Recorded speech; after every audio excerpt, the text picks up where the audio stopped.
సంవత్సరం మొత్తంలో గనక ఈ ఒక్క రోజు మీరు గనక పూజ చేస్తే మిగతా సంవత్సరం అంతా మీకేం కాకుండా రక్షణ కలుగుతుందని చెప్పి నమ్ముతారు. తెలుసా? ఈరోజు పాముకి పాలు పోస్తారు, పాలు పోసి పూజిస్తారు కూడా. ఎందుకంటే welcome to PD Pooja apps. ముందుగా అందరూ ఎలా ఉన్నారు? అందరూ బాగున్నారు అనుకుంటున్నా. ఎప్పట్లాగే మన వీడియోస్ అనేటివి వాట్, వై, వెన్ అండ్ హౌగా అయితే డివైడ్ చేసాం. మీరేం చేయాలంటే మంచిగా కుర్చీ చేసుకొని రిలాక్స్ అయ్యి ఈ వీడియోని చివరి వరకు చూడడానికి అయితే ప్రయత్నించండి.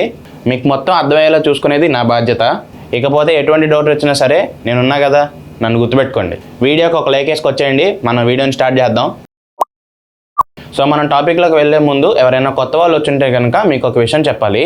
అదేంటంటే నేను ఈ కార్తీక మాసం అనేది చాలా పెద్ద కాన్సెప్ట్ కాబట్టి ఒక సిరీస్లో అయితే చేసా. దీన్ని ఒక్క వీడియోలో పెట్టడం అసాధ్యం అసలు.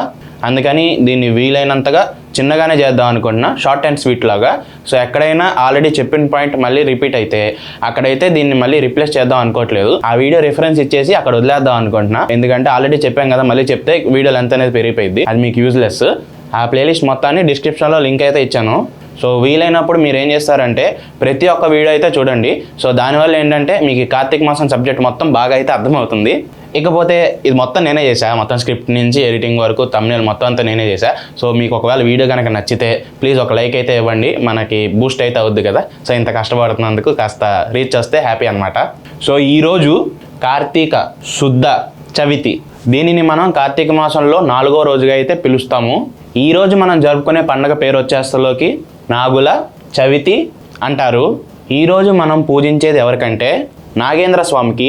అది ఎందుకంటే మనది ఒక ఫార్మింగ్ కంట్రీ, అందువల్ల మనం ఎప్పుడైనా వ్యవసాయం చేస్తున్నప్పుడు మనకి పాములు అయితే ఎదురవుతాయి. అలాంటప్పుడు ఒక్కొక్కసారి మనం మన సేఫ్టీ కోసం వాటిని చంపాల్సి వస్తుంది. అందుకని నమ్మేది ఏంటంటే ఇలా వాటిని మనం చంపడం వల్ల మనకు శాపం తగులుతుందని అంటారు. ప్లస్ ఇది మనకి మాత్రమే కాకుండా మొత్తం కుటుంబంకి తరతరాలకి తగులుతుందని చెప్పి నమ్మకం. అందుకని ఈ శాపాన్ని తొలగించుకోవడానికే మనం నాగుల చవితిని జరుపుకుంటాం అంటారు. ఇక్కడ మనం పూజ చేస్తుంది ప్రత్యేకంగా నాగులకే కాబట్టి మనకి నాగుల నుంచి వచ్చే శాపాన్ని ఇక్కడితో తొలగిపోయిద్దని చెప్పి నమ్మకం. ఇక్కడ దాకా మీరు ఈ వీడియో చూసారంటే ఎంతో కొంత నచ్చింది అనుకుంటున్నా. మీకు గనక నచ్చితే తెలిసిందే కదా, ఒక లైక్ కొట్టి కింద కామెంట్ చేయండి. ఇంకా నాకేమైనా ఇంప్రూవ్మెంట్స్ ఉంటే కూడా కామెంట్ చేయండి, నేను ఇంప్రూవ్ చేసుకుంటా. మన సిరీస్ ఫాలో అవుతున్న వాళ్ళకైతే తెలుస్తుంది, మార్నింగ్ డిఫరెంట్గా చేస్తాం, సాయంత్రం డిఫరెంట్గా ఉంటుంది పూజ అనేది. మార్నింగ్ ఫస్ట్ చెప్తాం, సాయంత్రం తర్వాత చెప్తాం. ఇప్పుడు మార్నింగ్ వచ్చేస్తలోకి ఏం చేయాలంటే పొద్దున్నే లేచి చన్నీళ్ళతో అయితే స్నానం చేయాలి. దాని తర్వాత మడత బట్టలు కట్టుకొని పూజకైతే రెడీ అవ్వాలి. ఇకపోతే మనమైతే రెడీ అయిపోయాము. ఇప్పుడు మనం పూజకి సిద్ధం చేసుకోవాల్సింది చూద్దాం పదండి. ఇక్కడ మీరు కనుక ఊరిలో ఉండుంటే మీ పొలిమేరలో ఉన్న తోటల దగ్గర కానీ లేదంటే గుడుల దగ్గర కానీ పుట్టనైతే వెతకండి. ఇకపోతే నాలా టౌన్లో ఉన్న వాళ్ళు లేదా సిటీలో ఉన్న వాళ్ళు ఏం చేయాలంటే దగ్గరలో ఉన్న నాగదేవత గుడికి అయితే వెళ్ళండి. అక్కడ పాము పుట్ట అయితే ఉంటుంది. అక్కడ పుట్ట కనుక లేకపోతే నాగేంద్ర స్వామి విగ్రహానికి అయితే మీరైతే పూజ చేసుకోవచ్చు. ఇప్పుడు మనం పుట్టనైతే శుభ్రం చేసుకోవాలి. పుట్ట ఇంకా చుట్టుపక్కల ఉన్న ఏరియా అంతా కూడా శుభ్రంగా చేసుకోవాలి. అక్కడ ఎటువంటి గడ్డి గట్ట ఉన్నా కూడా మొత్తం కొట్టేసుకొని మొత్తం క్లీన్గా అయితే చేసుకోవాలి. ఇప్పుడు మనం ఆ పుట్టని పూజకి సిద్ధం చేయడం ఎలా అంటే కొంచెం నీళ్ళు తీసుకొని పుట్ట మీద అయితే జల్లండి, చుట్టుపక్కల కూడా జల్లండి, ఎక్కువ కాకుండా కొంచెమే అనమాట. దాని తర్వాత అయితే ముగ్గు పెట్టి పసుపు కుంకుమతో అయితే అలంకరించుకోవాలి. అలంకరించడం పూర్తి అయిపోయిన తర్వాత అక్కడ ముందు దీపారాధన వెలిగించుకొని దాని తర్వాత మీ దగ్గర ఉన్న పాలు, చిమ్మిలీలు, తేగలు, కొంతమంది అయితే గుడ్లు కూడా వేస్తారు కాబట్టి మనిషికి ఒకటి అలాగా మీ దగ్గర ఉన్న అన్నిటినీ పుట్టలు అయితే వేసి నమస్కరించుకోండి. అక్కడితో మనం మార్నింగ్ పూజను అయితే కంప్లీట్ చేసుకున్నాం. ఇక్కడ ఒక ప్రో టిప్ అయితే ఇస్తున్నా. పుట్ట దగ్గరలో ఉన్న మట్టి ఉంటుంది కదా, ఆ మట్టిని చేతిలోకి తీసుకొని వాటితో అయితే బొట్టు పెట్టుకోండి మన చెవులకి. ఎవరికైతే ఇయర్ ప్రాబ్లమ్స్ ఉన్నాయో వాళ్ళకైతే ఇవంతా తొలగిపోయిద్ది అని చెప్పి నమ్ముతారు. అందుకోసం ఇక్కడైతే పెట్టుకోవాలి. అదైనా ఇక్కడితో మన మార్నింగ్ పూజ అనేది కంప్లీట్ చేసుకున్నాం. ఇక ఈవినింగ్ ఏం చేయాలంటే నా సిరీస్ని ఫాలో అవుతున్న వాళ్ళకైతే ఆల్రెడీ తెలిసి ఉంటుంది, ఆకాశ దీపోత్సవం అయితే చేయాలి. కొత్తగా వచ్చిన వాళ్ళు అయితే ఏం కంగారు పడకండి. ఆకాశ దీపోత్సవం అంటే ఏంటంటే ఇక్కడ వీడియోలో చెప్పాను. ఈ వీడియోలో చూడండి. ముందే చెప్పాను కదా, ఈ సిరీస్ని ఎక్కువ ల్యాగ్ చేసుకోదలుచుకోలేదు. ఆల్రెడీ ఫస్ట్ పాయింట్లో చెప్పింది మళ్ళీ వచ్చింది. ఇది మ్యాక్సిమం 30 డేస్ సేమ్లానే ఉంటుంది. ఒక్కొక్క రోజు మారుతుంది అంతే. అందుకని చెప్పేసి ఈ వీడియో చూసి అయితే తెలుసుకోండి. దాని లింక్ అనేది కింద డిస్క్రిప్షన్లో ఇచ్చా. మన నాగుల చవితి అంటే ఏంటో తెలుసుకున్నాం కదా. ఇప్పుడు ఆ నాగుల చవితిని ఎప్పుడు జరుపుకుంటారో చెప్తా. 2025లో ఈ వీడియో అక్టోబర్ 2025లో అయితే రికార్డ్ చేస్తున్నాం.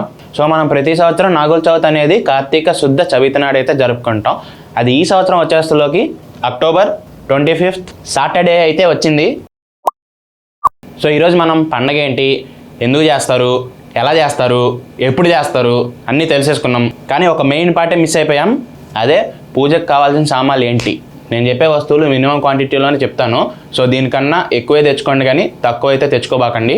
వీడియోని సేవ్ చేసి పెట్టుకోండి, మీరు షాపింగ్ వెళ్ళినప్పుడు ఖచ్చితంగా ఉపయోగపడుతుంది. పసుపు 50 గ్రాములు, కుంకుమ 50 గ్రాములు, గంధం డబ్బా 1, అక్షంతల ప్యాకెట్ 1, పువ్వులు 1/2 కిలో, ఆవు పాలు 1 అర లీటరు, తెల్ల నువ్వులు 100 గ్రాములు, కొర్రలు 100 గ్రాములు, బెల్లం 1/4 కిలో, అరటిపళ్ళు 1 డజను, కొబ్బరికాయలు 2, తమలపాకులు కట్ట 1, వక్కలు 10 గ్రాములు, అగరబత్తి 1 చిన్నది, కర్పూరం ముద్దలు 3, ప్రమ్మెదలు 4. సో ఇక్కడ మీకు ఒక విషయం చెప్పాలి. సో 4 ఎందుకంటే ఒక దానిలో ఒకటి పెట్టుకోవాలి, అందుకని చెప్పేసి 2 పెడతాం కాబట్టి 4 తెచ్చుకోవాలి. 8 ఒత్తులు, నువ్వుల నూనె 1/2 కిలో, ఆవు నెయ్యి 100 గ్రాములు, విడిపత్తి 20 గ్రాములు, తేగలు 1 కట్ట, లాస్ట్ బట్ నాట్ లీస్ట్ అగ్గిపెట్టి. సో కొంతమంది గుడ్లు కూడా వేస్తారన్నాను కదా, సో వాళ్ళ కోసం ఒక మనిషికి ఒక గుడ్డు చొప్పున తీసుకెళ్ళండి. సో ఇక్కడతో మన పూజ సామాగ్రి అయితే అయిపోయింది. So that's it for today guys. So మీరు ఇంకా మన ఫ్యామిలీ మెంబర్స్ అందరూ నాగుల చవితిని బాగా జరుపుకుంటారని ఆశిస్తున్నా. సో ఈ వీడియో అనేది మీకు నచ్చింది అనుకుంటున్నా. సో నచ్చితే తెలిసిందే కదా, ఒక లైక్ అయితే వేయండి. సో ఈరోజు మన లైక్స్ టార్గెట్ వచ్చేసరికి 40 లైక్స్ చేస్తారని ఆశిస్తున్నా. ఇకపోతే మీకు ఇందాక చెప్పాను కదా నేనున్నా, మీకు ఎటువంటి డౌట్ వచ్చినా సరే సో కింద అయితే నన్ను కామెంట్ చేసి అడగండి, నేను ప్రతి ఒక్కరికి అయితే రిప్లై ఇస్తా. ఇకపోతే ఇంకో విషయం, రోజు అడిగేలాగే సో ఈ వీడియో ఎక్కడి నుంచి చూస్తున్నారో కొంచెం నాకు కింద కామెంట్ చేయండి, ఎందుకంటే ఈ వీడియో ఎక్కడి దాకా రీచ్ అయిందో నాకు తెలుసుకోవాలనిపిస్తుంది. సో చేస్తారని ఆశిస్తున్నా. So don't forget to hit the sub, join the club and expand our up guys. మిమ్మల్ని మళ్ళీ 7 AM కలుస్తాను.